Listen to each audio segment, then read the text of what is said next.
Halo teman-teman semuanya, pada pertemuan hari ini kita akan membahas mengenai kinetika enzim oleh inhibitor dan aktivator.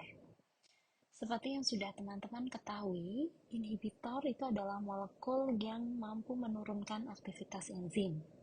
Sedangkan aktivator adalah molekul yang meningkatkan aktivitas enzim. Inhibitor berdasarkan aksinya dapat dibagi menjadi dua, yang bersifat reversibel dan irreversibel. Artinya, untuk yang reversibel bisa berdisosiasi kompleks inhibitor enzim dalam waktu yang cepat, sedangkan untuk irreversibel, disosiasi kompleks enzim inhibitor berlangsung dalam waktu yang lama. Untuk inhibitor reversibel dapat dikelompokkan menjadi dua, yaitu yang bersifat kompetitif dan bersifat non-kompetitif. Apakah perbedaannya? Untuk yang bersifat kompetitif, dibagi kembali menjadi dua, yang klasikal dan non-klasikal. Untuk yang klasikal kompetitif, terjadi kompetisi antara substrat dengan inhibitor terhadap sisi pengikatan enzim yang sama. Sedangkan untuk yang non-klasikal, enzim memiliki sisi pengikatan yang berbeda untuk inhibitor dan substrat. Sehingga pengikatan salah satu molekul tersebut pada sisi pengikatan enzim akan mengubah sisi pengikatan yang lainnya, yang mana menyebabkan sisi pengikatan tersebut mengalami perubahan bentuk. Dapat kita lihat di situ, misalkan untuk enzim mampu mengikat inhibitor, maka terjadi perubahan bentuk dari sisi ikat enzim untuk substrat, sehingga substrat tidak bisa menempel pada enzim tersebut. Kemudian untuk yang ketiga adalah uncompetitive inhibition. Di situ enzim memiliki dua sisi pengikatan, baik untuk substrat maupun untuk inhibitor. Untuk uncompetitive, inhibitor di sini hanya bisa berikatan pada saat enzim dan substrat ini sudah membentuk kompleks, sehingga produk tidak bisa dihasilkan. Kemudian untuk yang non-kompetitif di sini inhibitor bisa berikatan baik dengan enzim itu sendiri maupun dengan kompleks enzim substrat. Kemudian pengaruh dari inhibitor terhadap kinetika enzim. Untuk yang kompetitif, keberadaan atau pembentukan kompleks enzim inhibitor ini dapat meningkatkan nilai Km, namun tetap mempertahankan nilai Vmax. Sedangkan untuk yang unkompetitif, maka akan terjadi penurunan nilai Km maupun nilai Vmax, namun rasionya akan tetap sama. Sedangkan untuk yang non-kompetitif dapat menyebabkan terjadinya penurunan Vmax, namun tetap mempertahankan nilai Km. Berikut ini adalah beberapa contoh inhibitor.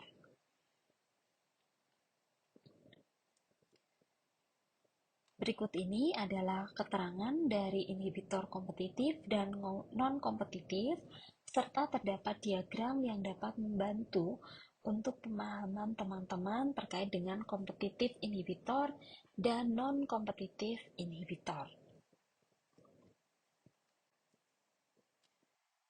Kemudian di sini kita bisa melihat bersama-sama terkait pengaruh inhibitor terhadap kinerja atau kerja enzim.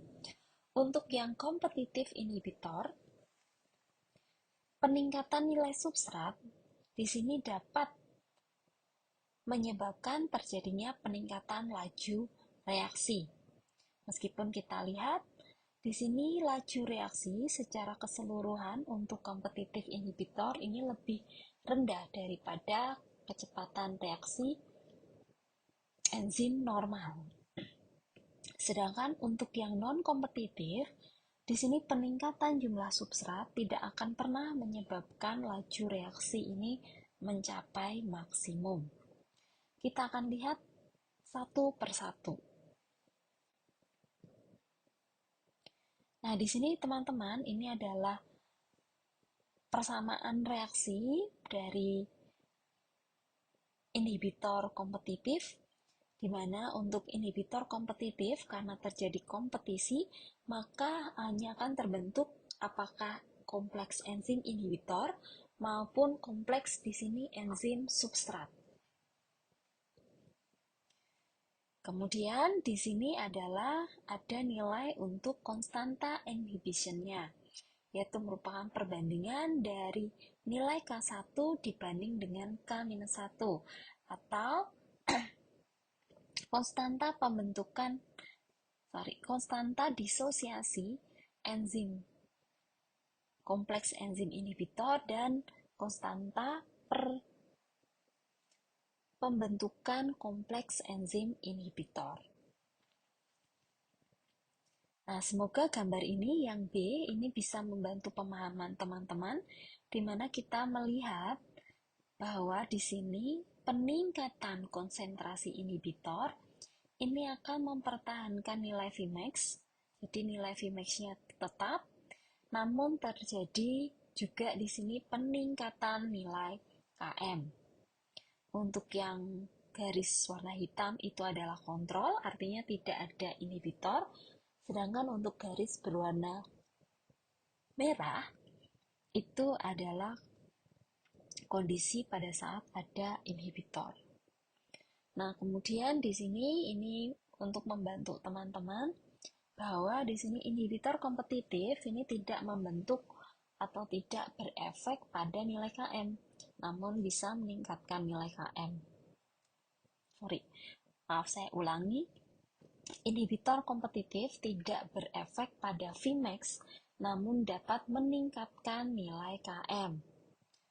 Sehingga peningkatan konsentrasi inhibitor ini menyebabkan nilai Km-nya menjadi lebih besar.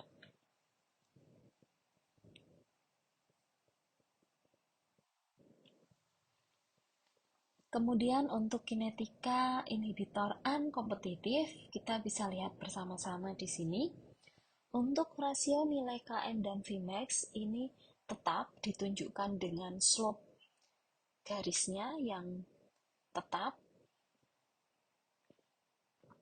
Namun di sini kita bisa melihat bersama-sama bahwa nilai Vmax dan Km-nya mengalami perubahan, yaitu dengan adanya inhibitor, maka nilai Vmax dan Km-nya ini mengalami penurunan untuk yang unkompetitif.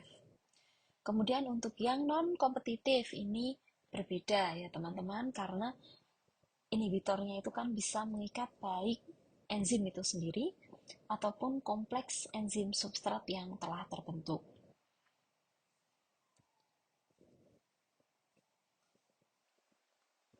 Nah, di sini kita bisa melihat bersama-sama bahwa peningkatan konsentrasi inhibitor yang digunakan ini menyebabkan nilai Vmax-nya mengalami penurunan.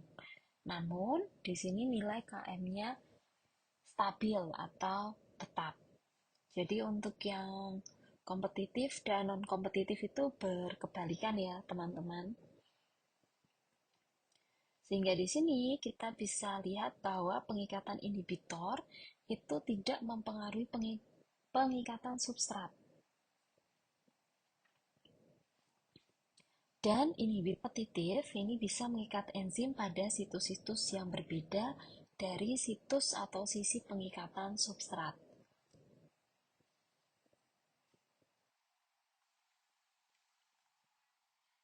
Kemudian di sini enzim ataupun kompleks enzim inhibitor ini memiliki afinitas yang sama terhadap substrat. Nah, teman-teman ingat bahwa tadi untuk non-kompetitif, substrat maupun inhibitornya ini bisa terikat. Kemudian, kompleks antara enzim, inhibitor, dan substrat ini bisa menghasilkan produk pada kecepatan yang dapat diabaikan. Artinya di situ setelah terbentuk kompleks ini produknya itu bisa terbentuk tapi kecepatan sangat lambat gitu.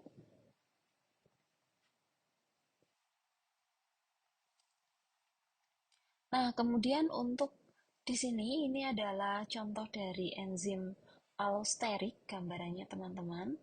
Untuk pengaturan di enzim allosterik, semoga teman-teman masih ingat, enzim allosterik adalah enzim yang memiliki sisi lain selain sisi aktif yang berfungsi untuk mengatur molekul pengatur atau untuk mengikat efektor.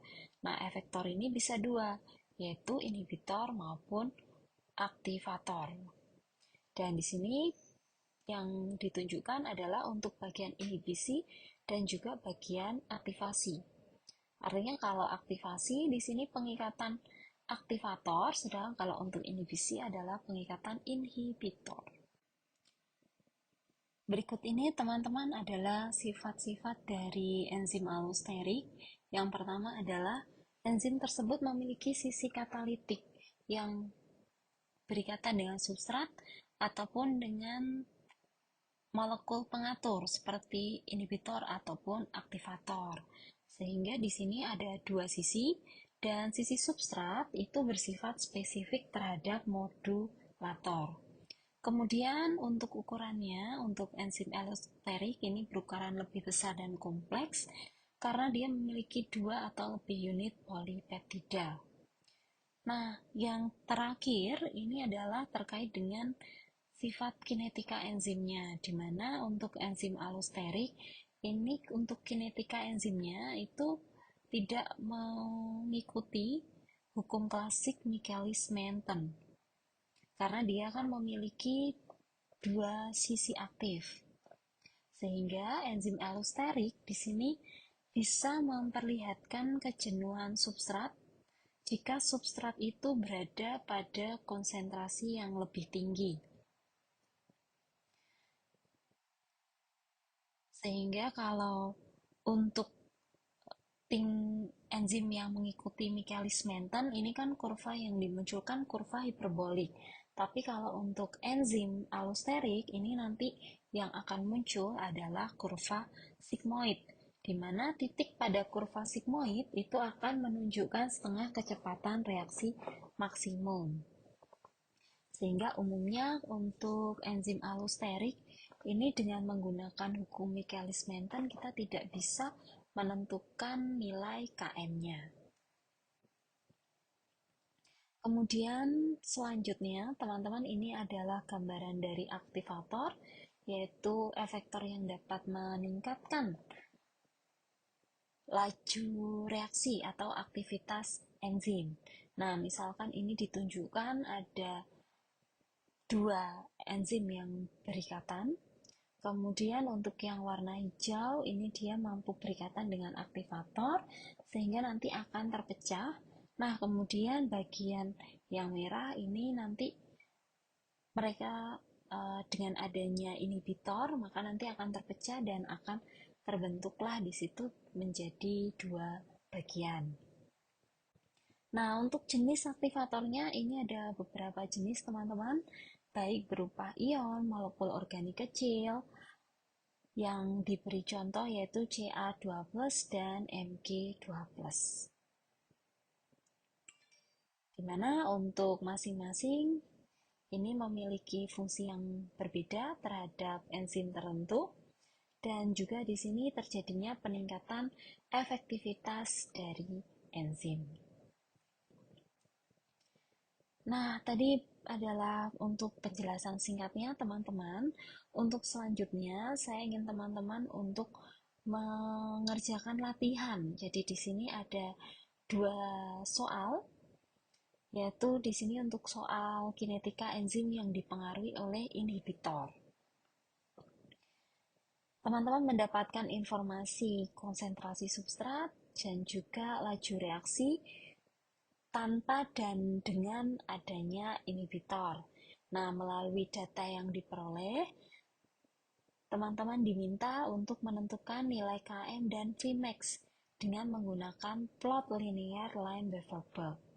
Kemudian dari data yang diperoleh, ini silakan teman-teman analisis jenis atau tipe inhibitor tersebut seperti apa untuk soal pertama dan untuk soal kedua. Nah, ini untuk teknisnya sama seperti yang pertemuan minggu lalu. Jadi teman-teman silakan untuk mengerjakan dalam kelompok. Satu kelompok bisa terdiri atas 4 hingga 5 orang. Oke, mungkin itu dulu dan kita akan bertemu lagi pada pertemuan selanjutnya. Selamat belajar. Apabila ada pertanyaan, bisa silakan langsung untuk ditanyakan secara langsung ataupun nanti pada pertemuan selanjutnya. Terima kasih teman-teman semuanya. Selamat belajar.